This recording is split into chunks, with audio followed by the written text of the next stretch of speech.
네, 여러분 안녕하세요. 네, 성경 필사 잘 하고 계십니까? 오늘은 민수기 20장부터 26장까지의 내용을 여러분과 함께 나누려고 합니다. 민수기를 계속해서 보면서 광야를 어떻게 살아가야 할까? 네, 오늘의 삶하고 굉장히 비슷한 것 같습니다. 하나님 나라의 백성이라고 하는 사람들, 출애굽을 했던 사람들이 어떻게 살아가는가 그런 모습은 오늘 우리하고 크게 다르지 않구나 이런 생각을 하면서 스스로를 또 반성하고 또 회개하는 시간을 갖기도 하고 살아가는 방법이 무엇일까? 하나님을 의지하는 것은 무엇일까? 이런 고민을 굉장히 많이 하게 되는 것 같습니다. 자, 이제 벌써 이제 거의 끝나가는데요. 20장부터의 내용부터 여러분하고 살펴보도록 하겠습니다.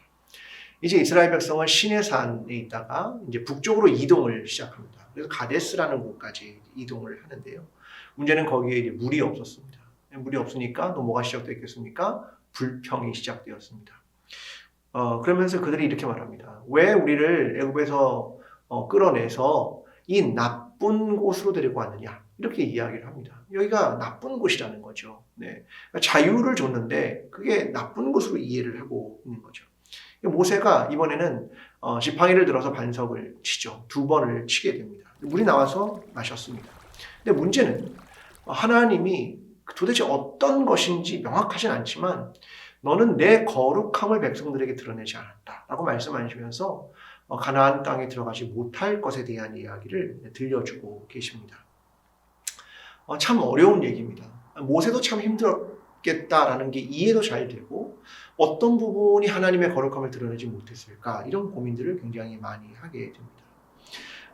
사람들은 그런 상황에서 이제 북쪽으로 올라와서 가나안 땅으로 들어가려고 하는데 이제 가까이 오니까 에돔이라는 곳이 있습니다.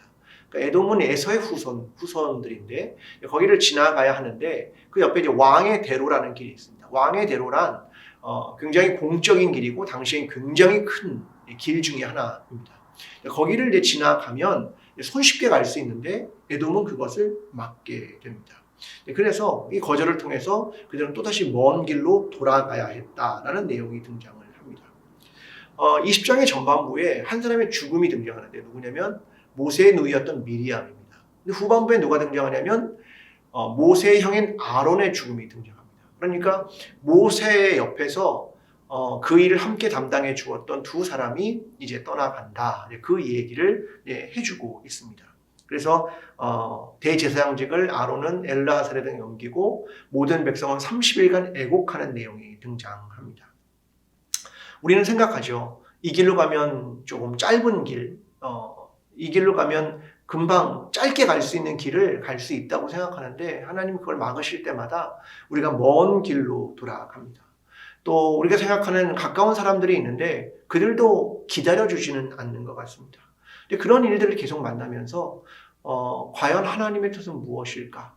그러니까 우리가 생각하는 대로 펼쳐지지 않으면서 또 다른 벽을 만나는 일들을 경험하면서 하나님의 뜻은 무엇일까? 이런 것들을 참 많이 고민하게 되는 그런 내용들이 펼쳐지고 있습니다. 자, 민수기 21장은 이제 백성이 이 에돔 땅으로 가려고 했다가 마음이 되게 상했습니다. 그래서 하나님을 원망하기 시작합니다. 그때 불뱀 사건이 등장하죠. 그런데 불뱀은 원래 광야에 있었던 겁니다. 하나님이 보호하셔서 그들이 안 물렸던 거지 다 원래 광야에 있었던 겁니다. 이제 그것에 물리기 시작하는 일들, 하나님의 보호가 철회되는 상황이 펼쳐지고 있는 겁니다. 모세가 백성을 위해서 기도를 합니다. 그래서 노수로 만든 뱀을 이제 높은 장대에 다는 거죠. 그걸 보는 사람들은 구원을 받게 된다라고 하는 것을 통해서 하나님의 백성을 이제 구원해 가는 일입니다. 이것은 요한복음이 말하고 있는 것처럼 예수 그리스도의 십자가, 장대 위에 높이 달리신 예수 그리스도, 그것에 대한 이야기다라고 요한은 해석을 하게 됩니다. 예수 그리스도를 믿는 자마다 구원을 받게 되는 이야기로 말입니다. 그런데 재미있는 것은 이 노수로 만든 뱀을 보관합니다. 꽤 오래 보관한 것 같습니다. 히스기야 왕 때 사람들은 이것을 음란하게 섬기기 시작했다라고 말합니다. 그러니까 분명히 구원의 도구는 맞는데 그게 어느 순간 하나의 우상으로 전락해 버리는 겁니다. 이 믿음과 우상 숭배라는 것은 굉장히 비슷한 것 같고 다르지 않은 것 같은데 굉장히 다른 것이라는 것을 보여주는 그런 내용입니다. 이제 이스라엘 백성은 가나안에 가까운 모압 땅으로 갑니다. 우리 지난 주일날 얘기했지만 모압 평지가 이제 아주 가까운 데까지 온 겁니다. 여기까지 오는데 수십 년간의 시간이 흐른 겁니다. 거기에는 아모리 족속이 있었고, 그래서 왕 시혼이 있었습니다. 그리고 바산 왕 옥이 있었습니다. 그들을 전쟁에서 승리하게 되는 내용이 거기에 등장합니다. 이후에도 수많은 찬양시에 이 시온과 옥에 대한 이야기, 이 전쟁에서 승리케 하신 하나님을 찬양하는 내용들이 이후에도 굉장히 많이 등장합니다. 왜냐하면 이 승리가 요단 동편을 얻게 되는 일을 경험하게 했기 때문입니다. 원래 요단 동편은 가나안 땅은 아닙니다. 그런데 이후에 그 땅을 두 지파반이 요청을 했고 결국 거기가 이스라엘 백성이 살게 되거든요. 그래서 그 전쟁에서 승리케 한 하나님을 찬양하는 일들이 굉장히 많이 등장하게 되는 것. 그것이 21장의 내용입니다. 자, 민수기 22장은 이제 이스라엘 백성이 저 멀리에 여리고성이 보이는 그 모압 땅까지 온 겁니다. 근데 모압을 통치하는 사람이 발락이라는 사람이었습니다. 이 발락이 불안한 겁니다. 왜냐하면 주변에 있던 시온과 옥이라는 두 왕이 패배를 당했거든요. 그래서 나름대로 생각한 겁니다. 어떻게 하면 좋을까? 그래서 발람이라고 하는 한 점쟁이를 부르는 겁니다. 그래서 이스라엘을 저주해 주십시오라고 이야기를 합니다. 그래서 발람을 보내죠. 신하를 보냈는데 발람은 안 가겠다고 합니다. 하루만 있어 봅시다. 근데 아닌 것 같아요. 그랬더니 발락이 또 다른 고위층의 신하들을 또 보냅니다. 그래도 하루만 기다려 봅시다. 근데 하나님은 이번엔 가라 이렇게 이야기를 하게 됩니다. 따라가죠. 길을 가다가 우리가 잘 아는 나귀 사건이 벌어집니다. 나귀가 이렇게 타고 가는데 저 앞에 나귀가 보이는 천사가 있는 겁니다. 칼을 들고 서 있는 거죠. 그래서 막 다리를 비비기도 하고 그래서 못 가는 거죠. 나귀는 보이니까. 근데 발람은 보이지 않는 겁니다. 막 노새를 때리기도 하고 이런 일들이 여기에 등장하는 겁니다. 이제 발람이 이후에 천사를 보게 되죠. 하나님이 아마 발람 안에 있는 생각들을 읽으시지 않았을까 그런 추측도 해보게 됩니다. 그러나 발람은 발락 앞에 가서 말합니다. 하나님이 나에게 해준 말만 난 할 수 있습니다. 그것을 분명하게 이야기를 하죠. 자, 그러면서 민수기 23장으로 들어갑니다. 그가 첫 번째 신탁에 대한 이야기를 합니다. 제단 7개를 세우고 7마리의 소와 7마리의 양을 가지고 제사를 드리며 신탁을 구하는 거죠. 하나님은 이스라엘을 저주하지 못하게 합니다. 그것을 이 발람이 그대로 발락이라는 왕에게 전달합니다. 이게 되게 예언에서 중요한 건데요. 하나님의 말씀을 그대로 전한다라고 하는 겁니다. 발락은 당연히 실망을 하게 되죠. 두 번째 신탁을 위해서 장소로 옮깁니다. 이번에는 이스라엘 진 끝만 보이는 그 장소로 이동을 합니다. 그런데 여전히 똑같았습니다. 하나님은 이스라엘 백성에 대해서 축복을 하고 그들이 암사자처럼 일어날 겁니다. 이렇게 또다시 예언을 하게 합니다. 발락은 너는 이제 이스라엘을 축복도 하지 말고 저주도 하지 말아라 라고 말하면서 또 다른 곳으로 이동을 하게 됩니다. 그러면서 민수기 24장의 세 번째 신탁이 시작됩니다. 또 발람 선지자는 그렇게 말합니다. 이스라엘 진영을 보고 아름답다라고 말합니다. 왜냐하면 진영을 딱 보니까 우리가 알다시피 진영이 되게 아주 명쾌하게 이렇게 나눠져 있잖아요. 성막을 중심으로 해서 가운데는 레위 지파들 또 이게 지파별로 쫙 되어 있는 게 보니까 너무나 아름답다, 멋지다 그런 표현들을 계속 하는 겁니다. 그러면서 너를 축복하는 자는 복을 받고 또 너를 저주하는 자는 저주를 받을 것이다. 그렇게 이야기를 합니다. 그러면서 결국 발락은 이 발람을 집으로 돌아가라 이렇게 이야기를 합니다.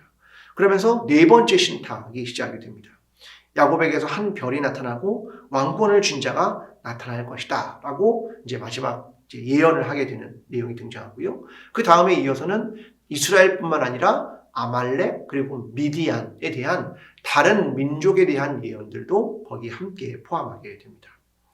그런데 민수기 25장으로 넘어가면 이상한 사건이 하나 벌어집니다. 이스라엘 백성이 시딤에 머물고 있었는데요. 모압 여자들과 성관계를 시작을 합니다. 이스라엘 백성이 이방의 여자들과 함께 아주 문란한 성관계를 거기서 하고 있는 겁니다.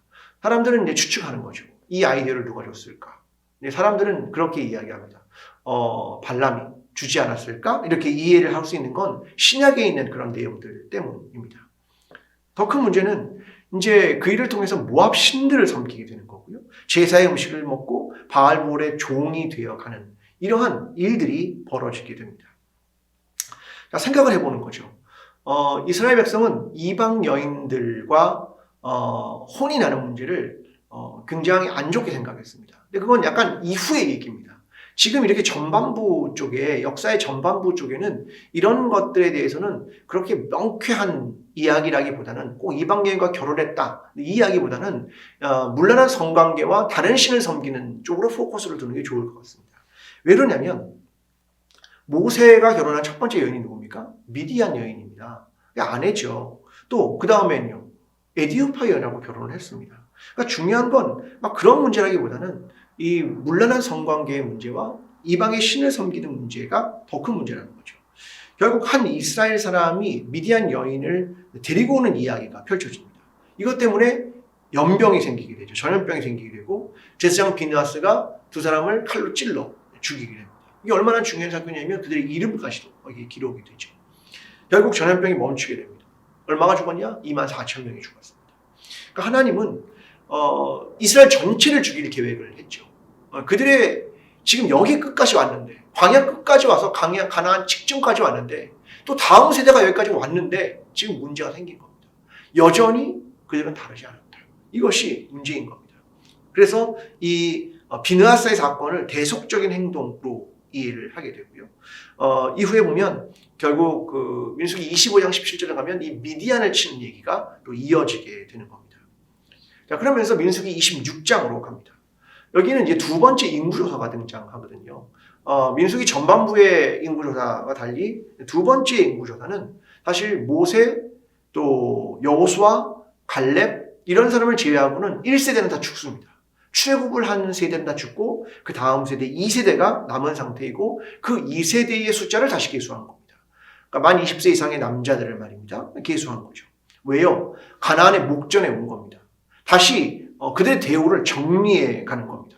새로운 세대가 과연 가나안에 들어가는 것을 위해서 지금 마지막 준비를 하고 있는 겁니다. 여러분 우리는 생각해야 됩니다. 새로운 시대는 다음 세대가 들어가는 겁니다. 깊이 생각해야 합니다. 코로나19라는 걸 생각하면 우리가 이전에 했던 것들을 과연 쥐고 있는 게 맞을까? 새로운 시대에는 어떤 변화가 시작될까? 어쩌면 저와 여러분은 이 중간에 껴 있습니다. 우리의 결단은 과거로 돌아가려는 걸까? 아니면 새로운 미래로 나아가려는 걸까? 이 선택의 기로에 껴 있습니다. 우리는 민수기를 계속 보면서 생각을 해야 됩니다. 하나님이 원하시는 건 뭘까? 새로운 시대에 무엇을 원하실까? 우리는 어떤 변화를 시작해야 될까? 내 중심은 여전히 무엇을 향해 있어야 할까? 그런 본질의 문제, 또 우리의 상황의 문제, 또 앞으로의 미래의 문제 이런 것들을 함께 고민하면서 성경 필사를 통해서 이스라엘 백성의 삶을 보고 오늘 우리 자신의 삶을 또 새롭게 성찰해가는 그런 시간들이 되었으면 좋겠습니다.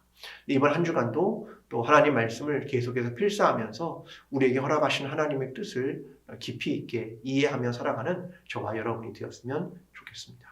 감사합니다.